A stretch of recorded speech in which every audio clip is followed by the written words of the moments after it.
ये पहला नियम रासायनिक समीकरण को लिखने का था। अब हम दूसरे नियम को देखते हैं। अब दूसरा नियम होता क्या है? दूसरा नियम कहता है कि अगर अभिकारक दो या दो से अधिक हो, जैसे एग्जाम्पल में अगर हम लिखें तो अभिकारक और अभिकारक, अगर अभिकारक दो या दो से अधिक हो तो उनके बीच में हमेशा प्लस का चिन्ह लगाते हैं, माइनस कहीं नहीं यूज करेंगे। हमेशा दो अभिकारक या तीन अभिकारक या चार अभिकारक रहेंगे, जितने अभिकारक रहेंगे उनके बीच में हम प्लस का चिन्ह लगाएंगे। फिर उसके बाद तीर का निशान लगाएंगे। और उत्पाद हमारे एक, दो या तीन हो सकते हैं, उससे भी अधिक हो सकते हैं। तो हम क्या करेंगे, जितने उत्पाद रहेंगे उत्पाद के बीच में भी हम प्लस का चिन्ह ही लगाते हैं। तो दोनों उत्पादों के बीच में भी हम क्या प्लस का ही चिन्ह लगाएंगे। तो मान लेते हैं पहला विकारक है, ये दूसरा विकारक है, ऐसे ये पहला उत्पाद है और ये दूसरा उत्पाद है। केवल हमने दो को लेके बताया, दो या दो से अधिक भी हो सकते हैं। अगर देखना चाहे इसका एग्जाम्पल तो ऊपर दिया हुआ है। जैसे इस अगर एग्जाम्पल को देखें तो इसमें कार्बन पहला विकारक है और ऑक्सीजन दूसरा विकारक है, और अभिक्रिया के पश्चात जो कार्बन डाइऑक्साइड गैस मिल रही है ये हमारा उत्पाद है। इसमें एक ही दो अभिकारक मिलके एक उत्पाद का निर्माण कर रहे हैं। तो ये दूसरा नियम है लिखने का, रासायनिक समीकरण को लिखने का ये दूसरा नियम था। तीसरा नियम देखते हैं। तीसरा नियम क्या कहता है? तीसरा नियम हमको यह बताता है कि अभिकारकों और उत्पादों को लिखते समय उनकी अवस्था को दिखाना आवश्यक होता है। उनकी अवस्था को दिखाया जाता है। प्रत्येक तत्व या यौगिक की अवस्था को प्रदर्शित करते हैं। तो जितने भी तत्व या यौगिक दिए रहेंगे उसमें सबकी हम अवस्था को भी प्रदर्शित कर सकते हैं रासायनिक समीकरण में। जैसे अगर हम एग्जाम्पल के लिए देखें तो हम देख सकते हैं। हाँ, इसको समझने से पहले अवस्था के बारे में जान लेते हैं। अवस्था क्या होता है? अवस्था हम लोगों ने पढ़ा था ठोस, कक्षा 9 में ठोस, द्रव और गैस, ये तीन अवस्थाएं जानते हैं। लेकिन रासायनिक समीकरण में और अवस्था आता है जिसको बोलते हैं जलीय विलयन। जलीय विलयन। तो ठोस अवस्था को अगर हम रासायनिक समीकरण में प्रदर्शित करेंगे तो स्मॉल एस से प्रदर्शित करेंगे। ऐसे ही द्रव अवस्था को अगर इसमें प्रदर्शित करेंगे तो स्मॉल एल से प्रदर्शित करेंगे। गैस अवस्था को अगर प्रदर्शित करेंगे तो स्मॉल जी से प्रदर्शित करेंगे। और जलीय विलयन को अगर प्रदर्शित करेंगे तो एक्यू यानी कि एक्वस जलीय विलयन से प्रदर्शित करेंगे, एक्यू से। अब एक एग्जाम्पल के माध्यम से समझने की कोशिश करते हैं। एग्जाम्पल जैसे हम यही एग्जाम्पल ले लेते हैं। जैसे कार्बन और ऑक्सीजन का जब अभिक्रिया होता है तो कार्बन डाइऑक्साइड CO2 बनता है। तो इसमें जो कार्बन होता है वह सॉलिड अवस्था में पाया जाता है। ये हमारा यस सॉलिड। ये जो अवस्था होता है इसके बगल में या इसके नीचे लिख सकते हैं। ऐसे ऑक्सीजन हमारा जो होता है वो किस अवस्था में पाया जाता है? गैस अवस्था में। ऑक्सीजन गैस होती है तो गैस अवस्था में पाया जाएगा। तो गैस को जी से प्रदर्शित करते हैं इसलिए जी लिखे, और ठोस को यस से प्रदर्शित करते हैं इसलिए यस लिखे। और कार्बन डाइऑक्साइड हम जानते हैं कार्बन डाइऑक्साइड एक गैस होती है इसलिए इसके बगल में हम जी लिखेंगे। अगर गैस को हमको प्रदर्शित करना है तो हम एक तीर के निशान से भी प्रदर्शित किया जाता है। ये तीर का निशान ये बताता है, ऊपर की तरफ अगर तीर का निशान लगाए तो इसका मतलब क्या है? ये एक गैस है। ठीक है। तो इस तरीके से अगर हम रासायनिक समीकरण को लिखते हैं तो ठोस, द्रव, गैस है या जलीय विलयन है, ये सब चीजें वहां पर लिखना जरूरी होता है। चलिए अब हम अगला नियम देखते हैं, चौथा नियम। चौथा नियम क्या कहता है? कोई भी रासायनिक अभिक्रिया हो, रासायनिक अभिक्रिया जब हम लिखते हैं, ये चौथा नियम है। अगर हमको कोई भी अभिक्रिया करा रहे हैं तो अभिक्रिया में ताप की अगर आवश्यकता है तो हम जितना भी ताप देंगे उसको उस तीर के चिन्ह के ऊपर हम बता देते हैं।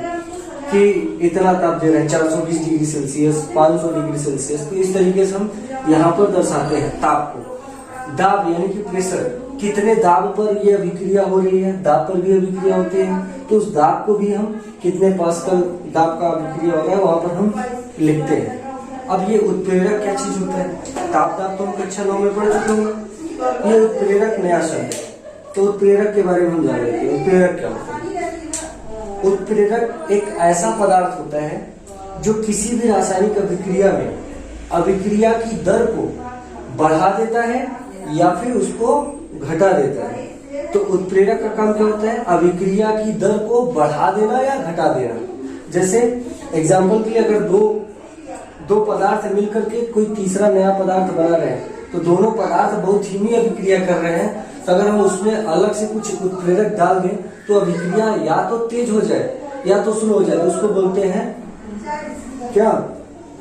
उसको हम उत्प्रेरक बोलते हैं। एक एग्जाम्पल के माध्यम से समझते हैं। जैसे जो हम वेफर वगैरह खाते हैं, चिप्स वगैरह, उसको जब हम पैकेट में देखते हैं तो फुला हुआ रहता है, ठीक है, तो उसके अंदर कोई गैस नहीं, मतलब ऑक्सीजन गैस नहीं होती है, उसमें नाइट्रोजन गैस भरा जाता है, जो चिप्स होता है उसको खराब होने से क्या होता है? बचाता है, यानी कि एक उत्प्रेरक का कार्य करता है। वह अभिक्रिया की दर को बहुत धीमा कर देता है, जिसकी वजह से जो उसमें सामान रखा होता है वह लंबे समय तक सही रहता है। तो ये है उत्प्रेरक। उत्प्रेरक का काम ही है कि किसी भी अभिक्रिया की दर को बढ़ा देना या उसकी अभिक्रिया की दर को धीमा कर देना। अब ये 4 टॉपिक थे, इसके आगे 5वां टॉपिक अब हम देखते हैं। अब हम 5वां देखते हैं। अब अगर कोई अभिक्रिया हो रही है, ठीक है, तो अभिक्रिया में अगर मान लीजिए 2 अभिकारक ले लेते हैं, अभिकारक और अभिकारक।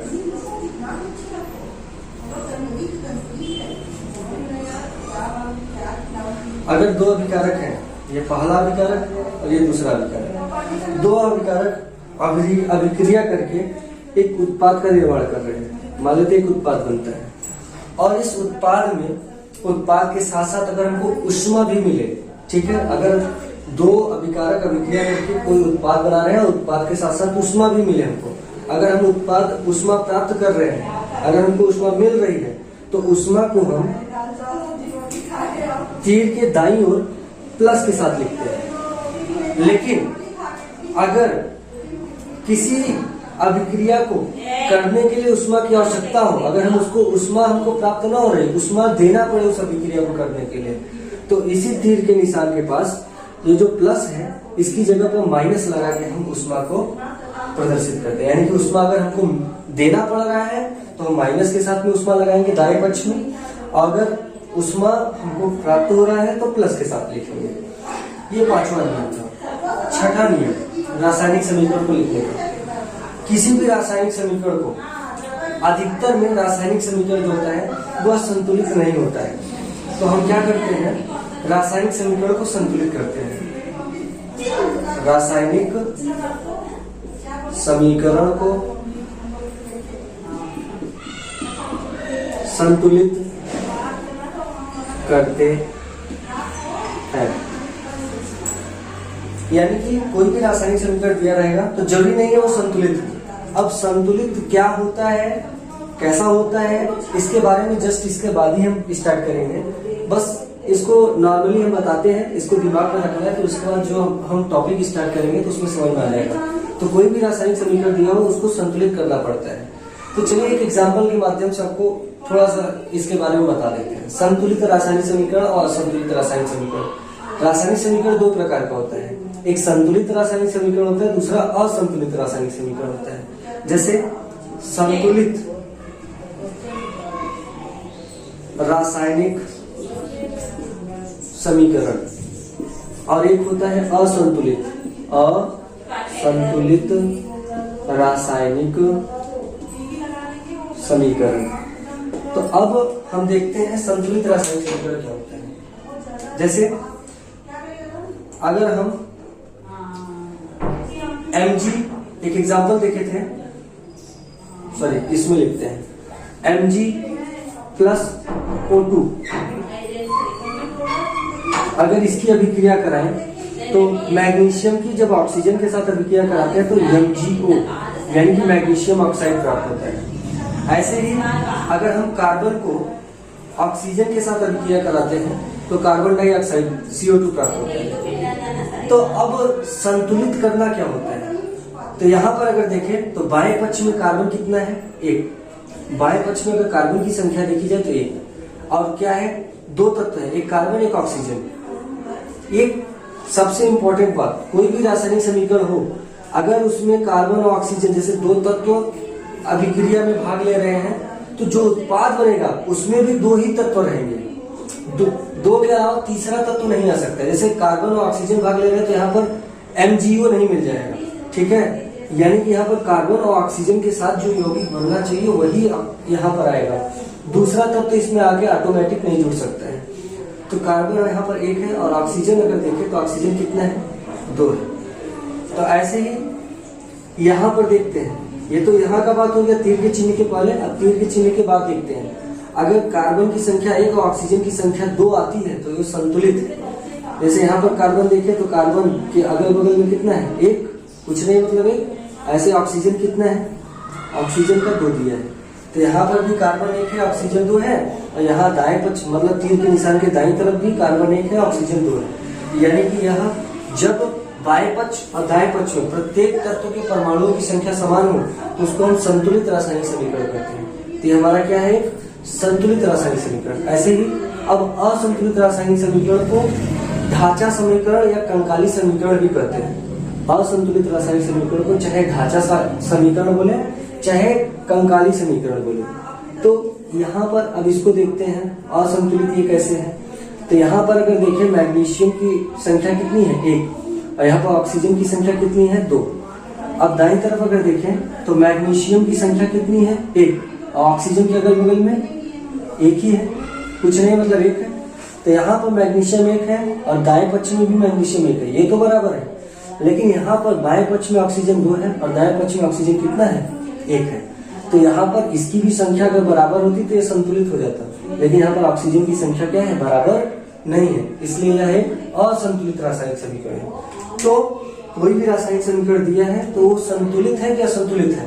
अगर असंतुलित है, संतुलित है तो उसको कुछ नहीं करना है, लेकिन अगर असंतुलित है तो उसको हम क्या करते हैं, संतुलित करते हैं। यही यहाँ पर बताया गया कि रासायनिक समीकरण को संतुलित करते हैं। तो रासायनिक समीकरण को संतुलित करने के बाद जब हम ये स्टेप, अब ये समझ में आ गया होगा, रासायनिक समीकरण को क्या करते हैं, संतुलित करते हैं।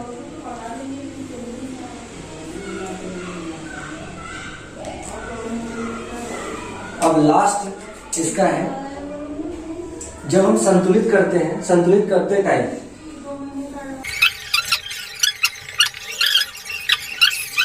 है, यानी कि संतुलित करते समय उसका सूत्र परिवर्तित नहीं होना चाहिए। जैसे एग्जांपल के लिए हम यहाँ पर देख सकते हैं, जैसे हम एक करके दिखा देते हैं, मैग्नीशियम है और ऑक्सीजन है। जब हम मैग्नीशियम और ऑक्सीजन की क्रिया कराते हैं तो MgO बनता है, मैग्नीशियम ऑक्साइड। तो मैग्नीशियम ऑक्साइड में अभी इसके पिछले वाले में बताया कि इसके पीछे बताया कि मैग्नीशियम यहाँ पर 1 है, ऑक्सीजन 2 है, मैग्नीशियम 1 है, यहाँ पर ऑक्सीजन 1 है, तो ये संतुलित नहीं है। तो इसको हम संतुलित करते हैं। तो संतुलित करते समय यहाँ पर कह रहे हैं तत्व यौगिक का सूत्र नहीं परिवर्तित होना चाहिए। सूत्र मतलब इसके जो भी तत्व है, तत्व के पहले हम किसी भी संख्या का गुणा कर सकते हैं। पहले इस तत्व के या यौगिक के बाद में यहाँ नीचे या साइड में हम कोई भी गुणा नहीं करेंगे। ऐसे ही ये तत्व है तो इसके पहले हम संख्या का गुणा कर सकते हैं। यहाँ पर हम किसी तत्व संख्या का गुणा कर सकते हैं, लेकिन इसके पीछे आप कह दो कि 2 में हम 2 का गुणा या 4 का गुणा कर दे तो ऐसा नहीं होगा। ऐसे ही यहाँ पर ये पूरा एक यौगिक है, तो तत्व हो चाहे यौगिक हो, उसका सूत्र नहीं बदलना चाहिए। तो यहाँ पर हम इसके पहले संख्या का गुणा कर सकते हैं, यहाँ पर उसके पीछे हम संख्या का गुणा नहीं कर सकते हैं। तो बात समझ में आ गई होगी। तो इस प्रकार से हमारा दिया रहेगा, हम किसी भी संख्या का पहले गुणा करेंगे कभी भी उसके। अब ये कहो कि मैग्नीशियम अगर यहाँ पर एक था, अगर मान लीजिए यहाँ पर 2 था तो यहाँ पर 2 बना दे, ऐसा कुछ नहीं होगा। या फिर यहाँ पर देख रहे हैं मैग्नीशियम 1 है, ऑक्सीजन 2 है, यहाँ पर मैग्नीशियम 1 ऑक्सीजन 1, तो यहाँ पर 1 है तो इसको मिटा करके हम 1 बना देते हैं, अब बराबर हो गया। ऐसा नहीं होगा क्योंकि पहले से ही O2 है तो हम उसके पहले गुणा करके हम बनाते हैं। तो इसको बनाने का नियम यही है, मैग्नीशियम है और यहाँ पर भी मैग्नीशियम 1 है, तो हम क्या करते हैं, 1 है, यहाँ पर ऑक्सीजन 2 है, ऑक्सीजन यहाँ पर 1 है, तो हम क्या करते हैं, ऑक्सीजन को पहले 2 बना लेते हैं, 2 का गुणा कर देते हैं पहले। तो अब यहाँ पर देखें तो मैग्नीशियम के बगल में 1 है, यहाँ पर 1 है और ऑक्सीजन के बगल में 1 है, तो इस संख्या का 1 में गुणा होगा, 2 1 कम 2, तो मैग्नीशियम कितना हो गया 2, और इस संख्या का 1 में भी गुणा होगा तो ऑक्सीजन भी कितना हो गया 2 1 कम 2। अब यहाँ पर मैग्नीशियम भी 2 और ऑक्सीजन भी 2, और यहाँ पर देखें तो ऑक्सीजन तो 2 दिया है लेकिन मैग्नीशियम कितना है 1 है। तो अब हम क्या करेंगे, यहाँ पर भी अगर हम 2 का गुणा करते हैं, अकेले हैं 2 का गुणा करें तो यहाँ पर 1 था, 2 1 कम 2, मैग्नीशियम भी कितना हो जाएगा 2 हो जाएगा। अब ये संतुलित हो गया, यानी कि इस सूत्र को हम ऐसे लिख सकते हैं 2Mg plus O2 is equal to 2MgO। ये हमारा रहा एक संतुलित रासायनिक समीकरण। तो इस प्रकार से हम समीकरण को संतुलित करते हैं। हमारा अगला टॉपिक यही है कि किसी रासायनिक समीकरण को संतुलित क्यों किया जाता है और कैसे करते हैं। तो ये हमारा अगला टॉपिक है।